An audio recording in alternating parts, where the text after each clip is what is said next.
اس پہلودار دنیا میں خیر اور شر ریل کی دو پٹریوں کے مانند ساتھ ساتھ چلتے ہیں۔ قرائے اور اس کا کوئی گوشہ ایسا نہیں جہاں انسان تو موجود ہو لیکن شیطان کا وجود نہ پایا جاتا ہو۔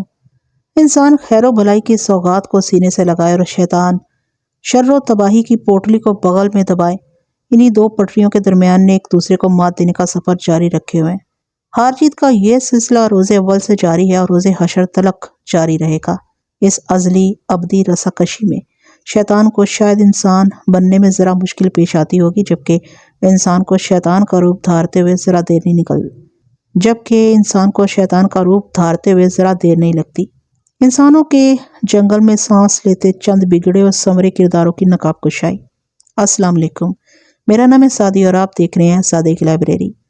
امید کرتی ہوں کہ ملک صفدر حیات صاحب کی تمام کہانی آپ کو پسند آ رہی ہوں گی، اس لیے جو میرے چینل پر نئے ہیں جلدی سے چینل کو سبسکرائب کر کے بیل کے آئیکن کو لازمی سے پریس کیجئے گا اور چینل پر پیش کی جانے والی تمام کہانیوں کو لازمی سے سنیے گا۔ اور اگر آپ کو ویڈیو پسند آتی ہے تو لائک، کمنٹ اور شیئر کرنا پلیز ہرگز مت بھولیے گا۔ آئیے آغاز کرتے ہیں آج کی کہانی کا، جس کا نام ہے یادش بخیر۔ کچھ عرصہ پہلے کی بات ہے، میں اپنی بیٹی سے ملنے کراچی آیا ہوا تھا۔ ان دنوں میری نواسی کی شادی کے ہنگامے زوروں پر تھے اور میری آمد بھی اسی سلسلے کی کڑی تھی۔ ایک روز داماد صاحب شاپنگ کے لیے مجھے بھی اپنے ساتھ لے گئے۔ ہم لگ بھگ 2 گھنٹے تک طارق روڈ پر مختلف قسم کی خریداری میں مصروف رہے۔ واپسی سے پہلے ہم ایک سنیک بار میں جا بیٹھے۔ شاپنگ کوئی آسان کام نہیں، تھکاوٹ کے ساتھ ہی میں اچھی خاصی بھوک بھی محسوس کرنے لگا تھا۔ طارق روڈ کراچی کا ایک معروف شاپنگ ایریا ہے، جس پر جا بجا کھانے پینے کے سپاٹس ملیں گے جو وہاں شاپنگ کی غرض سے آنے والوں کی نفسیات اور ضرورت کو مد نظر رکھتے ہوئے کھولے گئے ہیں، اس لیے خوب چلتے ہیں۔ ہم جس سنیک بار میں بیٹھے تھے وہ بھی پوری طرح بھرا ہوا تھا، بلکہ میں نے باہر کچھ لوگوں کو اس انداز میں اندر جھانکتے ہوئے پایا جیسے وہ کوئی میز خالی ہونے کا انتظار کر رہے ہوں۔ اس لیے جب ہم پیٹ پوجا سے فارغ ہوئے تو میں نے اپنے داماد سے کہا، اٹھو میاں اب چلتے ہیں، لگتا ہے ہمارے اٹھنے کا بڑی شدت سے انتظار کیا جا رہا ہے۔ میرے داماد نے ویٹر کو اشارے سے اپنے پاس بلایا اور بل کے بارے میں استفسار کیا تو وہ مسکین سی صورت بنا کر بولا، صاحب آپ کیوں میری روزی پر لات مارتے ہو؟ اس کی بات نے مجھے چونکنے پر مجبور کر دیا۔ کسی ویٹر سے بل کے بارے میں استفسار کرنے کا اس کی روزی پر لات مارنے سے کوئی تعلق نہیں نکلتا۔ میں نے اس کی طرف دیکھتے ہوئے پوچھا، بیٹا یہ تم نے کیسی بات کی ہے؟ ہم تمہاری روزی کے کیوں دشمن ہوں گے؟ اس کی عمر 18 اور 20 کے درمیان رہی ہوگی۔ وہ مشکوک صحت کا مالک ایک عام سا نوجوان تھا۔ کھانے کے برتن سمیٹنے کے بعد اس نے میرے سوال کا جواب دیا، بڑے صاحب سیٹ نے آپ سے پیسے لینے سے منع کیا ہے۔ کون سیٹ؟ بے اختیار میرے داماد نے پوچھا۔ ویٹر نے کاؤنٹر کی جانب اشارہ کر دیا۔ ہم اس وقت جس میز پر بیٹھے تھے وہاں سے کاؤنٹر ہمارے عقب میں پایا جاتا تھا، یعنی ہماری پوسٹ اس سمت میں تھی۔ سیٹ سے ویٹر کی مراد یقیناً اس سنیک بار کا مالک تھی۔ میں فوری طور پر یہی سمجھا کہ سیٹ سے میرے داماد کی کوئی شناسائی ہوگی، اس لیے اس نے ویٹر کو بل لینے سے منع کر دیا ہوگا۔ اپنے داماد کی تقلید میں مڑ کر میں نے بھی کاؤنٹر کی جانب دیکھا۔ لگ بھگ 50 سال کی عمر کا ایک شخص کاؤنٹر پر بیٹھا ہماری جانب دیکھ رہا تھا۔ اسے نظریں ملتے ہی میرے ذہن میں ایک جھماکا سا ہوا، یوں محسوس ہوا جیسے میں نے اسے پہلے بھی کہیں دیکھا ہو۔ کہاں یہ فوری طور پر یاد نہ آ سکا۔ میں نے یہ سوچ کر صبر کر لیا کہ شاید اس سیٹ کو میں نے اپنے داماد کے ساتھ کبھی دیکھا ہو۔ میرے داماد نے کھڑے ہوتے ہوئے کہا، آئیں انکل اس سیٹ سے بھی مل لیتے ہیں۔ کیا یہ شخص تمہارا شناس ہے؟ میں نے اٹھتے ہوئے پوچھا۔ اس کے جواب سے مجھے جھٹکا لگا، نہیں انکل بالکل نہیں۔ جب ہم کاؤنٹر پر پہنچے تو کہانی الٹی ہو گئی۔ وضاحت سے سیٹ نظر آنے والا وہ شخص ہمیں اپنی طرف بڑھتے دیکھ کر بڑے والہانہ انداز میں کاؤنٹر سے باہر آیا اور بڑی گرم جوشی سے معانقے کے لیے میری سمت بڑھا۔ میں نے اس کے ہلاک اور جوش کو دیکھتے ہوئے معانقے کے لیے اپنے دونوں بازو وا کر دیے۔ مجھ سے تسلی بخش بغل گیری کے بعد وہ میرے داماد کی جانب بڑھا اور اس بار اس نے محض مصافحے پر اکتفا کیا۔ اس شخص کا رویہ حیران کر دینے والا تھا۔ جب وہ دوبارہ میری طرف متوجہ ہوا تو میں نے اپنی الجھن دور کرنے کے لیے معذرت آمیز لہجے میں اسے پوچھ لیا، معاف کیجیے گا میں نے آپ کو پہچانا نہیں۔ ملک صاحب، وہ فرتے مسرت سے بولا، آپ صفدر صاحب ہیں نا؟ اوہو، میں ایک طویل سانس خارج کر کے رہ گیا۔ وہ بولا، ملک صاحب میں نے آپ کو ہوٹل میں داخل ہوتے ہی دیکھ لیا تھا، لیکن فوری طور پر کاؤنٹر چھوڑ کر آپ کے پاس نہ آ سکا۔ آپ یہ رش دیکھ رہے ہیں؟ اس نے سنیک بار کے اندر اور باہر موجود لوگوں کی جانب اشارہ کرتے ہوئے بات کو ادھورا چھوڑا تو میں نے تعریفی انداز میں کہا، ماشاءاللہ تمہارا یہ سنیک بار خوب چلتا ہے۔ پھر پوچھا، تمہارا نام کیا ہے؟ ابھی تک تم نے اپنا تعارف نہیں کرایا۔ شاید اس نے میرے سوال پر غور نہیں کیا، اپنی ہی دھن میں بولتا چلا گیا۔ اس کے لب و لہجے سے میں نے فوراً اندازہ لگا لیا اس کا تعلق پنجاب کے کسی علاقے سے تھا، لیکن باوجود کوشش کے بھی میں یاد نہ کر سکا کہ میں نے اس شخص کو پہلے کب اور کہاں دیکھا تھا۔ اپنی بات کے اختتام پر اس نے میری مشکل حل کر دی اور ہاتھ سے جذباتی لہجے میں بولا، ملک صاحب میں نے آپ کو دیکھتے ہی ایک نظر میں پہچان لیا تھا، آپ کا چہرہ ذرا سا بھی نہیں بدلا۔ نقش و نگار اپنی جگہ پر ہیں، البتہ بڑھتی ہوئی عمر نے بالوں میں چاندی بھر دی ہے۔ میں نے آپ کو 40-42 سال پہلے دیکھا تھا۔ اس وقت میری عمر 9-10 سال سے زیادہ نہیں ہوگی، لیکن آپ کی صورت میرے ذہن میں نقش ہو کر رہ گئی۔ آپ نے ہم پر اتنا بڑا احسان کیا تھا کہ میں آپ کو کبھی بھول ہی نہیں سکتا۔ یہ تو احسان فراموشی والی بات ہوگی نا؟ میرا نام الطاف شیخ ہے۔ آپ کو میرے والد امتیاز شیخ کے قتل کا قصہ تو یاد ہوگا نا، جب ان کی لاش دریافت کرنا ایک مسئلہ بن گیا تھا اور یہ مسئلہ آپ ہی نے حل کیا تھا۔ میرا خیال ہے آپ گھوڑے والے اس واقعے کو بھولے نہیں ہوں گے۔ میرا ذہن مسلسل اس کے بارے میں سوچ رہا تھا۔ اسے دیکھ کر میں نے یہ تو محسوس کر لیا تھا جیسے اس صورت کو پہلے بھی کہیں دیکھا ہو، لیکن یہ یاد نہیں آ رہا تھا کہ وہ کون تھا اور میں نے اسے کہاں دیکھا تھا۔ امتیاز شیخ کے قتل کا ذکر سن کر وہ تمام واقعات میرے ذہن میں تازہ ہو گئے جن کا حوالہ الطاف شیخ دے رہا تھا۔ وقت کتنی تیزی سے گزرتا ہے کچھ پتہ نہیں چلتا۔ میں نے کم و بیش 40 سال پہلے الطاف کو دیکھا تھا۔ اس وقت وہ 10 سال سے زیادہ کا نہیں تھا اور اب اپنی زندگی کی نصف صدی گزار چکا تھا۔ ہم کافی دیر تک ماضی کے اوراق الٹتے رہے۔ بوقت رخصت میں نے اسے پوچھا، میں تو تمہیں تمہاری والدہ حدیجہ بیگم کو تمہارے چچا کے سپرد کر کے آیا تھا۔ تم کراچی میں کب سے کاروبار کر رہے ہو؟ ملک صاحب، اس بے رحم دنیا میں کوئی کسی کا چاچا ماما نہیں ہے۔ وہ ایک دم افسردہ ہو گیا۔ سب دولت کے طلبگار ہوس کے پجاری ہیں۔ اس کے لہجے کی زہریلی اداسی نے مجھے بتا دیا کہ میں اس کی داستان غم سے جس قدر واقف تھا وہ مکمل نہیں تھی۔ حالات کی ستم ظریفی نے اسے اور بھی کڑے امتحانات سے گزارا تھا۔ میں نے جب ہمدردانہ لہجے میں اسے استفسار کیا تو اس نے مختصر الفاظ میں مجھے اپنی داستان کا دوسرا حصہ بھی سنا دیا۔ اس کی زندگی کے اس حصے میں دکھ اور پریشانیوں نے قدم قدم پر اس کا ساتھ دیا۔ وہ بڑی ثابت قدمی سے حالات کے سامنے ڈٹا رہا۔ بالآخر اس کے دن پھر گئے اور اب وہ بڑے سکون اور راحت کی زندگی گزارا تھا۔ الطاف شیخ کی زندگی کے دونوں ادوار دلچسپی سے بھرپور ہیں، لیکن میں یہاں پر ابتدائی دور کا احوال بیان کروں گا کیونکہ میں بنفس نفیس اس میں شامل رہا تھا۔ موسم بہار کا آغاز ہو چکا تھا۔ ایک روز میں تھانے پہنچا تو پتہ چلا خدیجہ بیگم نامی کوئی عورت کافی دیر سے میرا انتظار کر رہی ہے۔ میں نے مذکورہ عورت کو فوراً اپنے پاس کمرے میں بلا لیا۔ اس وقت 8:30 بجے تھے۔ کافی دیر سے انتظار کرنے کا مطلب یہی تھا کہ وہ عورت علیل صبح ہی آ کر تھانے میں بیٹھ گئی تھی۔ اس کی آمد سے یہ بھی ظاہر ہوتا تھا کہ وہ کسی پریشانی میں مبتلا تھی۔ تھوڑی ہی دیر کے بعد ایک کانسٹیبل خدیجہ بیگم کو لے کر میرے کمرے میں آ گیا۔ وہ ایک خوبصورت اور دراز قامت عورت تھی۔ میرے اندازے کے مطابق اس کی عمر 25 اور 30 کے درمیان رہی ہوگی۔ پریشانی اس کے چہرے سے مترشح تھی۔ میں نے ایک کرسی کی جانب اشارہ کرتے ہوئے نرم لہجے میں کہا، بیٹھ جاؤ بی بی۔ وہ اپنی چادر کو سنبھالتے ہوئے کرسی پر بیٹھ گئی۔ میں نے کھنکار کر گلا صاف کیا اور کہا، مجھے بتایا گیا ہے کہ تم کافی دیر سے یہاں میرے انتظار میں بیٹھی ہو۔ ابھی تک تم نے عملے کے کسی شخص کو اپنے مسئلے کے بارے میں بھی نہیں بتایا۔ تمہارے ساتھ کیا پریشانی ہے؟ ایک لمحے کے تامل کے بعد وہ گویا ہوئی، میں آپ ہی سے بات کرنا چاہتی تھی۔ مسئلہ میرے خاوند کا ہے۔ تمہارے خاوند کو کیا ہوا ہے؟ میں سیدھا ہو کر بیٹھ گیا۔ امتیاز رات کو گھر نہیں پہنچا۔ وہ روحانسی ہو گئی۔ امتیاز یقیناً اس کے شوہر کا نام تھا۔ میں نے اس کی آنکھوں میں دیکھتے ہوئے پوچھا، وہ کہاں گیا ہوا تھا؟ میرا مطلب ہے کہ گھر پہنچنے سے تمہاری کیا مراد ہے؟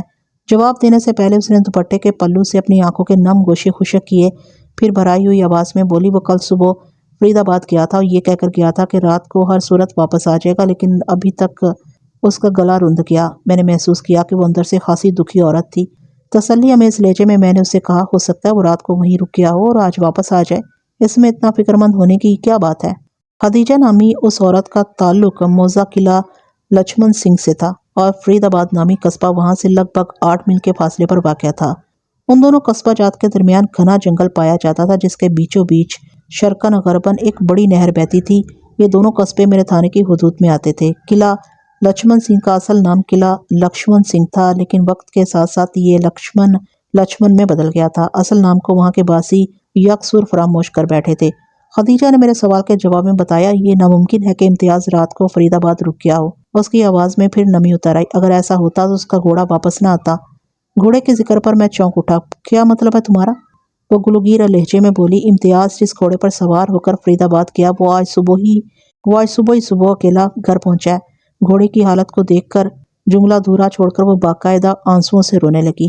میں تھوڑی دیر تک خاموش بیٹھا، اسے آنسو بہاتے دیکھتا رہا۔ اس کے دل کا غبار قدرے دھل گیا تو میں نے بڑے محتاط انداز میں اسے چند ضروری سوال کیے جن کے جواب میں اس نے یہ بتایا، خدیجہ کا شوہر امتیاز شیخ گزشتہ روز صبح اپنے گھوڑے پر سوار ہو کر موضع فرید آباد گیا تھا۔ فرید آباد میں اسے ارشاد احمد سے ملنا تھا۔ ارشاد فرید آباد کا ایک متوسط زمیندار تھا۔ خدیجہ کے مطابق امتیاز نے ارشاد سے ایک بھاری رقم لے کر اسی روز شام کو گھر واپس آنا تھا۔ مذکورہ رقم امتیاز کی تھی جو کچھ عرصہ پہلے ارشاد نے اسے ادھار لی تھی۔